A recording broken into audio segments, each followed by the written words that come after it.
Opa pessoal, tudo bom? Eu sou o JP Saraiva, criador do Brand Bola, o primeiro canal do YouTube sobre marketing no futebol.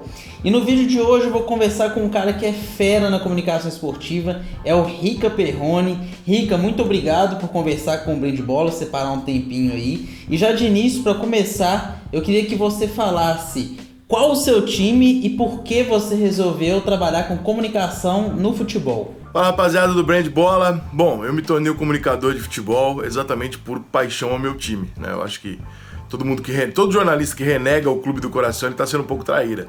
Eu passei todos os anos da minha vida, desde o primeiro dia que eu nasci, ligado ao São Paulo, Morumbi. O assunto em casa sempre foi esse. Meu time é o São Paulo, evidentemente. Estudei na escolinha de dentro do São Paulo, fiz todos os cursos possíveis, exercícios e esportes dentro do clube, nasci sócio do clube, e aí um dia eu percebi, falei, bom, eu não sei jogar bola, né? Minha possibilidade é comentar, quem sabe. E por isso que eu virei jornalista, eu queria conhecer os meus ídolos, eu queria de alguma maneira expor o que eu acho sobre isso, tá nesse meio, participar, enfim. Bacana, Rica. E por que você acha que atualmente a comunicação esportiva, a comunicação no futebol, está sendo considerada tão chata, tão a mesma coisa sempre? Eu acho que existem dois pontos muito conflitantes. Eu acho que nós temos até na comunicação esportiva um Bolsonaro e um Lula, e lados extremamente opostos que precisam chegar no equilíbrio, né? Nós temos o extremamente chato, que, por exemplo, é o pessoal da ESPN, de terno, discutindo política, né, enchendo o saco. E tem o extremamente mongol, que é a molecadinha mais youtuber, rede social e tal, que é aquele carinha que, pô, toda vez que você liga pra ver futebol, pra ver qualquer comentário de futebol, o cara tá falando assim, aí pai, porra, então quer, pô, caralho, ih, vixe, mano, caralho, vira uma coisa de mongoloide, é uma comunicação pra retardado. Na minha época, a gente se comunicava com o adolescente tentando melhorar o adolescente. Hoje você fala com o adolescente igual um retardado para mantê-lo retardado. Então eu acho que os dois estão errados e nós vamos ter que chegar no equilíbrio. Eu não quero nem imaginar qual vai ser esse equilíbrio, porque eu espero estar muito longe na hora que chegar a esse equilíbrio, porque não faz parte dos meus planos. Mas a comunicação esportiva hoje, como de modo geral, ela passa por um processo extremamente burro, que é da televisão achar que ela tem que ser YouTube, e o YouTube ainda discutir achando que tem que ser televisão, sendo que na verdade nem o próprio YouTube tem que ser o principal veículo. O YouTube, ele é a ferramenta que propaga. O vídeo feito na internet não necessariamente precisa estar no YouTube, mas isso é uma coisa que nós vamos descobrir daqui a uns anos também, quando o YouTube parar de monetizar as pessoas ou monetizar menos, e aí vai haver uma revolta e elas vão sair. Você lembra dos donos de comunidade do Orkut, que eram pessoas consideradas influentes 10, 15 anos atrás?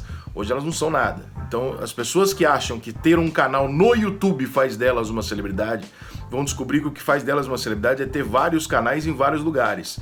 E a pessoa que está na televisão já descobriu isso, que quando ela sai da emissora ela deixa de ser uma celebridade. E o pessoal da internet também vai descobrir. Eu acho que todos esses conflitos vão ser resolvidos aí nos próximos 10 anos, talvez. Então, agora uma pergunta de um seguidor, o Léo Lira. Ele pergunta se você tem algum padrão de escrita e se você tem, qual que é o tipo de técnica que você utiliza? Léo Lira, meu padrão de escrita, cara, meu padrão de escrita não existe. Eu escrevo meus textos em 10 minutos, é uma coisa quase psicografada. Não tenho nenhum tipo de, vamos preparar uma parada. Não tenho, não sou desses caras. Não preparo, eu termino o jogo, eu tenho que estar o máximo possível envolvido com o jogo, senão eu não consigo. Por isso que tem vezes que eu não escrevo, pô, você não escreveu nada, cara, eu não vi o jogo, ou então vi fazendo outra coisa, e aí não tem como. É a linha que eu escolhi, tá? Não tem certo ou errado. Eu gosto de escrever coisas que mexem com o emocional do torcedor, porque é dessa maneira que eu enxergo o futebol, é pra isso que eu entendo que o futebol existe, e ponto final. Então, quando o jogo é muito frio pra mim, ou quando o comentário que eu vou fazer é frio e comum, eu acho que o cara pode ligar a televisão e ver lá um jornalzinho na Fox, na ESPN, e vai ver a mesma coisa. Então não preciso fazer. E não tenho processo nenhum, cara. Eu simplesmente observo o torcedor durante o jogo, vejo onde que ele tá pensando e tento ir mais ou menos na direção do que ele tá sentindo. É basicamente isso, não tem segredo não. Legal, Rica. Então, outra pergunta que eu gostaria de fazer é: como que o futebol brasileiro faz para evoluir, se modernizar, sem perder a sua essência, que é estádio cheio, festa na torcida e tudo mais? Cara, soluções para o futebol brasileiro, existem 1000 formas da gente entender quais são as soluções do futebol brasileiro, existem 1000 soluções e existem 1000 maneiras equivocadas de se fazer.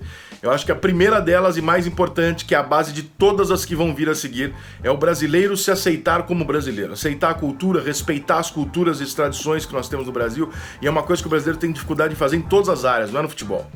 Então não me assusta, tá? Porque o brasileiro, ele acha que tudo que é do Brasil é uma merda. Tudo tem que ser copiado de fora. E isso normalmente tende a terminar mal. Por exemplo, a final única da Libertadores, que é uma grande bosta. Eu acho que os times não têm que entrar com protocolo, eu acho que as bandeiras têm que voltar, os instrumentos, o ingresso popular. Eu acho que de alguma forma o futebol brasileiro deveria sentar numa mesa e falar: vem cá, vamos voltar a ser futebol brasileiro e parar de tentar ser a Série B da Inglaterra? E aí nós vamos ser um futebol como a gente sempre gostou. Hoje a gente tenta ser os outros, e quando a gente tenta ser os outros, nada funciona. Então eu gostaria de te perguntar agora, qual a ação, a ativação que você acha que foi a mais legal, a mais interessante que você já viu no futebol brasileiro até hoje, aquela que te chamou a atenção? Cara, eu acho muito difícil um clube brasileiro fazer uma ação de marketing muito legal pela burocracia, pelo fato do clube não ser empresa, não ter dono, etc. Você tem que passar por uma série de coisas que impedem isso. Eu acho uma ação muito legal. Por exemplo, eu acho a final da Copa do Brasil muito legal, muito bem feita pela Clefer e pela CBF. E achei a ação dos clubes em relação à Chapecoense muito legal no final do ano passado. O texto, inclusive lido pelo Galvão em nome dos 19 clubes, foi meu, nunca foi assinado por mim, porque um diretor da Globo que não gosta de mim impediu que eu assinasse o texto, e o texto era meu. Mas a gente permitiu para que fosse a homenagem para a Chape, era mais importante do que qualquer tipo de vaidade nesse sentido. Eu acho que esse tipo de ação é muito raro, é muito pontual, né? Precisou cair um avião para que os clubes se unissem para fazer um negócio desse. E acho que enquanto os clubes brasileiros não tiverem dono, que é algo que eu sempre fui contra e hoje eu sou totalmente a favor, dificilmente a gente vai ter coisas muito fortes e impactantes no Brasil em relação a isso. É muito difícil você fazer estatutariamente como um clube.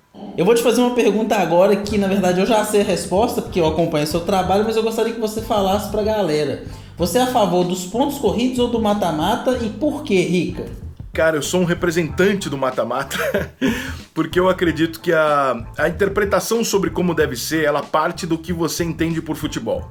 E eu acho que a enorme maioria das pessoas ainda não percebeu do que se trata o futebol. Acham que o futebol é um esporte. Que o futebol tem que ser justo, que tem que vencer o melhor e tal. E não é nada disso. O futebol é um entretenimento e como entretenimento ele tem que ser apaixonante, emocionante, instigante, tem que mexer com você, etc. E obviamente o grande finale de qualquer entretenimento no mundo, se você for na pracinha da esquina e estiver tendo um evento de skate, o grande finale vai ser esse.